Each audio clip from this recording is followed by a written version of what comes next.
তার ভিতর থেকে কথা বলতেছিলেন। আল্লাহ পাক ডাকদা বলে, হে মুসা, আমি তো তোর সঙ্গে ৭০,০০০ নূরের পর্দার ভিতর থেকে কথা বলতেছিলাম। তুই কি জানিস আমার একজন রসুল আসবে, যে রসুলের উম্মতেরা তারা যখন নামাজে দাঁড়িয়ে যাবে, তোর মতন ৭০,০০০ পর্দার ভিতর থেকে তাদের সঙ্গে মুলাকাত হবে না। তারা যখন নামাজের মধ্যে দাঁড়িয়ে যাবে, আমি আল্লাহকে যখন আল্লাহ বলে মেনে নেবে, আমি আল্লাহ রব্বুল আলামিন আমার নামাজ পড়নেওয়ালা বান্দা বান্দির সঙ্গে ৭০,০০০ পর্দা উন্মুক্ত করে দিয়ে দাঁড়িয়ে যাব। সুবহানাল্লাহ। এই জন্য তো আল্লাহ রব্বুল আলামিন ডাক দেয়া বলছেন, আসসালাতু মিরাজুল মুমিনিন। যারা মুমিন হবে তাদের মিরাজটা আমার আল্লাহ রব্বুল আলামিন নামাজের মধ্য দিয়ে সম্পূর্ণ করে নেবেন। যেরকম সুবহানাল্লাহ। নামাজ কত দামি ইবাদত, সব ইবাদত ঠিক আছে। হজ আপনি করেছেন ৭২ বার, রোজা আপনি করেছেন ৮০ বার, কিন্তু দান সদকা করেছেন জীবনে অফুরন্ত বার, কিন্তু নামাজ আপনার জীবনে নাই।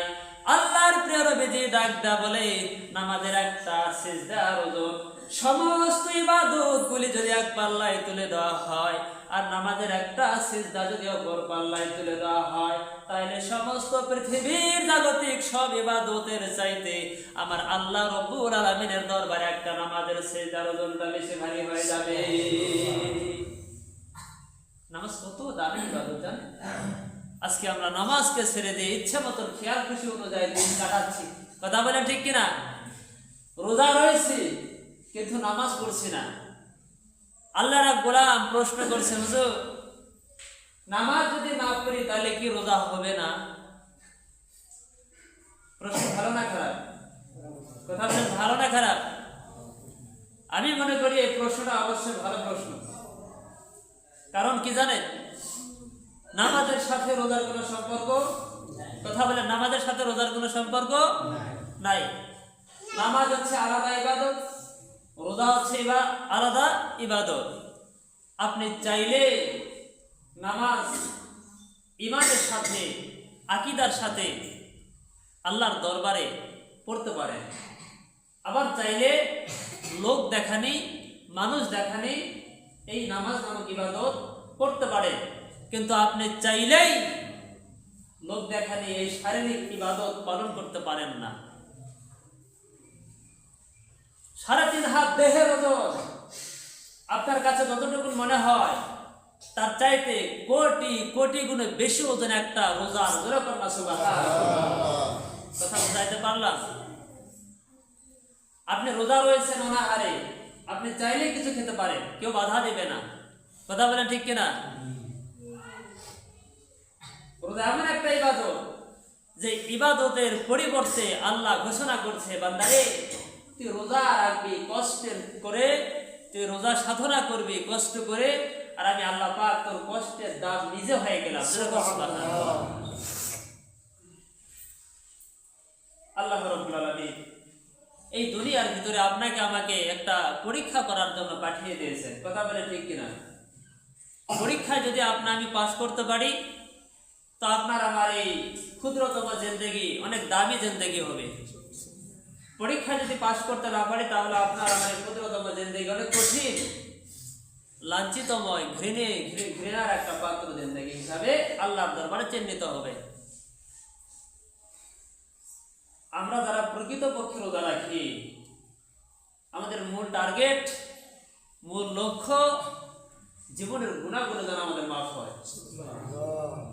আমরা কোনো মেহমানের বাড়িতে বেড়াইতে গেলে আবেগ ভরা হৃদয় থাকে, অবশ্যই কিছু ভালো খাবার আয়োজন আছে। কথা বলেন ঠিক কিনা? এই মনে আশা থাকে কিনা? কথা বলেন থাকে কিনা? আল্লাহ রাব্বুল আলামিন ডাকদা বলে, এই বান্দা মেহমানের বাড়িতে বেড়াইতে গেলে ভালো খাবারের আশা করো। সেখানে বেড়াইতে গেলে কিছু টাকা পয়সা খরচ হয়, রাস্তা জার্নি হয়, একটু কষ্ট হয়। তারপরে মেহমানের বাড়িতে গেলে মেহমান খুশি হয়, তারপরে তোমাকে কিছু মেহমানদারি করায়। এ বান্দা তুমি জানো গো, তুমি যদি একটা রোজা রাখো তোমার দেহের কষ্ট হয়, তোমার শরীরের কষ্ট হয়, কষ্টের বিনিময়ে তুমি কোথাও কোনো কিছু পাও না, কিন্তু আমি আল্লাহ রাব্বুল আলামিন প্র্যাকটিক্যাল ভাবে দুনিয়াতে সরাসরি তোমাকে একটা উপঢৌকন দেই, পুরস্কার দেই। সেই পুরস্কারটা হলো পৃথিবীর সমস্ত মুয়াজ্জিন সাহেব যখন মসজিদের মাইকে মাগরিবের আযান আল্লাহু আকবার বলে ঘোষণা দেয়, এই ঘোষণা দেবার সঙ্গে সঙ্গে সমস্ত রোজাদার বান্দারা বিসমিল্লাহ বলে আল্লাহর নামে রোজাটা ভাঙ্গিয়া ইফতার করে। কথা বলে ঠিক কিনা? আল্লাহ ডাকদা বলে, রে বান্দা, তোকে নগদ পুরস্কার দিলাম, তোর টাকা দিয়া কিনা, তোর সম্পদ দিয়া কিনা এই একটা ইফতার। তুমি কি জানো এই ইফতারটা তো দামি? আমি আল্লাহ রাব্বুল আলামিন তোকে দুনিয়ায় সাধারণ খাবার দিয়ে ইফতার করালাম। এ বান্দা, তোর রোজা যদি পরিপূর্ণ আমি আল্লাহ গ্রহণ করি, এই খাবারটা আমি আল্লাহ রাব্বুল আলামিন তোর জন্য জান্নাতের এমন মধুময় খাবার ব্যবস্থা করে দেব, যে খাবারের স্বাদ পৃথিবীর কোনো এক জায়গায় গেলে পাওয়া যাবে না। এত সুন্দর নিয়ামতপূর্ণ খাবারের ব্যবস্থা আমার আল্লাহর কাছে আছে না নাই? কথা বলেন, আছে না নাই? যে আল্লাহ ওয়াদা করেছে, বান্দারে দুনিয়াতে নগদ পুরস্কার তোকে দিয়ে দিলাম। প্রথম নাম্বার হচ্ছে ইফতার, দ্বিতীয় নাম্বার হচ্ছে নগদ যেটা পুরস্কার, বান্দা তোর জীবনের গুনাহ মাফ। এ বান্দা, তৃতীয় নাম্বার পুরস্কার হলো তুই যখন রোজা রেখে কমপ্লিটলি ভাবে আমি আল্লাহর কাছে সারেন্ডার করবি, আমি আল্লাহর কাছে ধরা দেবি, আমি আল্লাহ রাব্বুল আলামিন তৃতীয় নাম্বার পুরস্কারটা তোর জন্য বাজেট করে রেখেছি। দুনিয়ার সমস্ত মানুষগুলো যখন তোকে কবরে রেখে চলে আসবে, মাত্র 3.5 হাত দেহটা সাদা কাপড়ের কাপড়ে মোড়াইয়া যখন কবরে ফেলে চলে আসবে, আমি আল্লাহ রাব্বুল আলামিন তাৎক্ষণিকভাবে তৃতীয় নাম্বার পুরস্কারটা তোর জন্য নিয়ে রেডি থাকবো। যেরকম সুবহানাল্লাহ। সেই তৃতীয় নাম্বার পুরস্কারের নাম হলো, আমার আল্লাহর নবী ঘোষণা করেছেন, যাদের রোজাতে, যাদের নামাজে, যাদের সেহরিতে, যাদের তারাবিতে আমার আল্লাহর কুদরতি অন্তরটা খুশি থাকবে, আল্লাহ রাব্বুল আলামিন তাদেরকে জান্নাত নামক নিয়ামত দিয়া তাদের জীবনগুলো ধন্য করে দিবে। যেরকম সুবহানাল্লাহ। এই জান্নাত আপনি আমি চাই কি চাই না? কথা বলেন, চাই কি চাই না? জান্নাত দুনিয়াতে দেখা যায়? কথা বলে, দেখা যায়? আল্লাহর এক গোলাম দুনিয়াতে দেখার জন্য আশা পোষণ করেছিল, আল্লাহ পারে সবকিছু, না মেনে নিব না, আমিও জান্নাত বানাবো। শেষ মুহূর্ত পর্যন্ত জান্নাত বানাইছিল দুনিয়ার জমিনে। জান্নাত কেমন বানালো, কি করে সুন্দর করে সাজালো, এই জান্নাতটা দেখার জন্য সে প্রস্তুতি গ্রহণ করলো। তেজি একটা শক্তিশালী ঘোড়ার উপরে সওয়ারি হয়ে যখন জান্নাত দেখার জন্য রওনা হলো, জান্নাতের গেটের দরজার সামনে যখন দাঁড়িয়েছেন, পিছন দিক থেকে আজরাইল ডাক দিয়েছেন। আল্লাহ বলেন, আর তার জান্নাত দেখা হবে না, এখনই তার খেল খতম। আল্লাহ যদি কারো চলার পথ সামনে থামিয়ে দেয়, বলেন তো আর চলতে পারবে? কথা বলেন, চলতে পারবে? আল্লাহ রাব্বুল আলামিন ডাক দা বলে, আজরাইল যা যা, আমার গোলাম আমার উপর ওভারটেক করে জান্নাত বানাইছে, আমি আল্লাহ পাক চাই এই জান্নাত সে দুনিয়াতে কখনোই দেখবে না।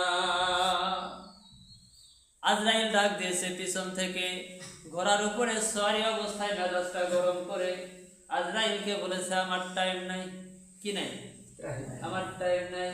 আল্লাহ বলছেন, আজরাইল দেখ দেখ, আমার বান্দার মধ্যে আমি আল্লাহ পাক সত্য কথা বের করেছি, আর সময় নাই। দ্বিতীয়বার যখন জান্নাতের ভিতরে ঢুকবে, ঘোড়ার অর্ধেক অংশ জান্নাতে আর অর্ধেক অংশ বাহিরে। আজরাইলের বিকট সুরত ধরে, ভয়ঙ্কর সুরত ধরে যখন ঘোড়ার সামনে, আজরাইল এইবার যখন তাকে লক্ষ্য করেছে বড় বড় চোখ করে, এবার আল্লাহর গোলাম বুঝতে পেরেছে আমার বড় বিপদ। আল্লাহর গোলামকে আজরাইল ডাক দেয়া বলে, প্রথম ডাক দিলাম, আমার ডাকে তোর কোনো পাওয়ার ছিল না, সময় ছিল না, আমার ডাকে তুই সারা দিবে এরকম তোর সময় নাই, তুই নিজে বলছিস। কখনো কি আমাকে দেখছি তোর জীবনে দেখার সুযোগ হয়েছে? বলে না, আমি হইলাম তোর জীবনের শেষ সঙ্গী, মালিকুল মউত। আল্লাহর গোলামের দু চোখের বাড়ি ছেড়ে দেয়া বলে, রে মালিকুল মউত, আমার জান নেওয়া যাবে, কোনো দুঃখ নাই, তবে একটু মুহূর্ত সময় চাই। যে জান্নাতটা, যেই বালাখানাটা আমি এত সুন্দর করে বানিয়েছি, জীবনের শেষ মুহূর্ত পর্যন্ত একটি পলক আমি দেখতে চাই। আজরাইল বলে যে না, তোর টাইম নাই। আল্লাহর শক্ত বড় আইন, আল্লাহর যেটা ঘোষণা সেটাই আমাকে পালন করা লাগবে। যেই জান্নাত আল্লাহ বলেছে দুনিয়ায় দেখা যায় না, যে জান্নাত আল্লাহ বলেছেন দুনিয়ায় কোনো শোভা পায় না, এই জান্নাত তুই বানিয়েছি, ঠিক আছে, এই জান্নাত তুই দেখতে পারবি না। আমার আল্লাহর বড় হুকুম, এই মুহূর্তে তোকে দুনিয়া ছাড়া লাগবে। এক থাবা দিয়ে ঘোড়ার পিঠ থেকে নামাইয়া জমিনের মধ্যে চিৎ করে শোয়াইয়া যখন রূহটা বের করেছে, জান্নাতের জায়গায় জান্নাত করে থাকলো, মাগার সাদ্দাতের জায়গায় সাদ্দাত। তাইলে এখন বোঝেন দুনিয়ায় অহংকার করার জায়গা, কথা বলেন, অহংকার করার জায়গা। এই দুনিয়ায় আমি আমি বলে মানুষের সামনে বুক ফুলিয়ে বেড়ার জায়গা, কথা বলেন, আমি সব, এটা কি সত্য? কথা বলেন, আমি সব কিছু বলে সাদ্দাত দুনিয়ার থেকে ধ্বংস হয়ে গেল, নমরুদ ধ্বংস হয়ে গেল, ফেরাউন ধ্বংস হয়ে গেল। কারণ সাদ্দাত যা আছে এই দুনিয়াতে টপ লেভেলের বড় বড় শয়তানগুলো ধ্বংস হয়ে গেল। আল্লাহ পাক আমাদেরকে হেফাজত করুক। জীবনে যে ইবাদতগুলো আমরা পেয়েছি আল্লাহর দরবারে, গ্রহণ করেছি নিজের হৃদয় দিয়ে, আল্লাহ পাক যেন এই সমস্ত ইবাদতগুলি আল্লাহর দরবারে কবুল করে নেয়। রমজানের শেষ আজকে জুমা, কথা বলে ঠিক কিনা? কালকে ইচ্ছে করলেও আমরা আর রোজা রাখতে পারবো না। কেউ যদি রোজা রাখি তাহলে এই মাসের সওয়াব পাবো না। তাহলে বোঝা গেল এই এক একটা মাস আমাদের কাছে এক একটা বড় নিয়ামত নিয়ে এসেছিল, কথা বলে ঠিক কিনা? কালকে ঈদুল ফিতর না, কালকের থেকে শুরু করে নেই, কালকে তো রোজা রাখা যাচ্ছে না। কারণটা কি? আল্লাহ পাক তো নিজে বলছে বছরে 5টা দিন ব্যতি রেখে বান্দারে তোরা আমার কাছে সাধনা কর, মানে রোজা পালন কর, আমি আল্লাহ পাক তোমাদের রোজাগুলি পালন করব। আজকে আমরা রোজার হালতে দিন কাটাচ্ছি, কালকে এই মুহূর্তে আমাদের খুব আনন্দ হবে, উৎসব হবে, কথা বলে ঠিক কিনা? আজকে আমরা রমজান মাসের ভিতরে পতিত আছি, এখনো পর্যন্ত থাকবো মাগরিবের হালত পর্যন্ত, যদি আল্লাহ হায়াতের জিন্দেগি দান করে। কিন্তু আগামীকাল শাওয়াল মাসের চাঁদ উঠবে, কালকের দিন থেকে শুরু করে নিয়ে পূর্ণ একটা মাস আমাদের সামনে আছে না নাই? এই একটা মাসের ভিতরে আল্লাহ যদি কোনো একটি গোলাম 6টা রোজা পালন করতে পারে, কয়টা রোজা? 6টা রোজা। দেখেন এই রোজার কি মর্যাদা! এক একটা রোজার বরকতে আল্লাহ রাব্বুল আলামিন পূর্ণ একটা বছরের রোজার সওয়াব দান করে দেবেন। তাহলে বোঝা যাচ্ছে আল্লাহ রাব্বুল আলামিনের দরবারে কোনো আমলে ছোট নয়, কি নয়? আমাদের কাছে মনে হতে পারে এটা ছোট আমল, কিন্তু আল্লাহ রাব্বুল আলামিন তিনি হচ্ছেন হুয়া রহমানুর রহিম, তিনার তো দয়ার কোনো শেষ নাই। তিনি চান বান্দারে তুই যে কোনো একটা ড্যাট ধর, হাতের ড্যাট ধর, নাহলে দেওয়ালে ড্যাট ধর, ধর তো একটা, কাজ তো হবে ইনশাল্লাহ, কথা বলে ঠিক কিনা? আমরা যখন বৃষ্টি বাদলে রাস্তায় বের হই, ছাতি ছাড়া বের হই, কথা বলেন, মাঠে দ্বারা ভিন এলাকার কাজে বের হই, তখন কি দাওয়াত ছাড়া বের হই, কথা বলেন? প্রত্যেকটা কর্মের একটা করে মাধ্যম আছে না? এরকম প্রত্যেকটা জীবনের গুনাহ মাফের জন্য আল্লাহ পাক এক একটা করে মাধ্যম তৈরি করে দিয়েছেন। যেরকম সুবহানাল্লাহ। আল্লাহ পাক আপনার আমার জীবনের সমস্ত পাপ রাশিগুলোকে মাফ করে দিয়ে সামনে ঈদুল ফিতরকে যেন আল্লাহ পাক ঈমানের হালতে কবুল করে সকলে করে আল্লাহুম্মা আমিন। যারা সুন্নাত নামাজ পড়ে নাই, 4 রাত আল্লাহ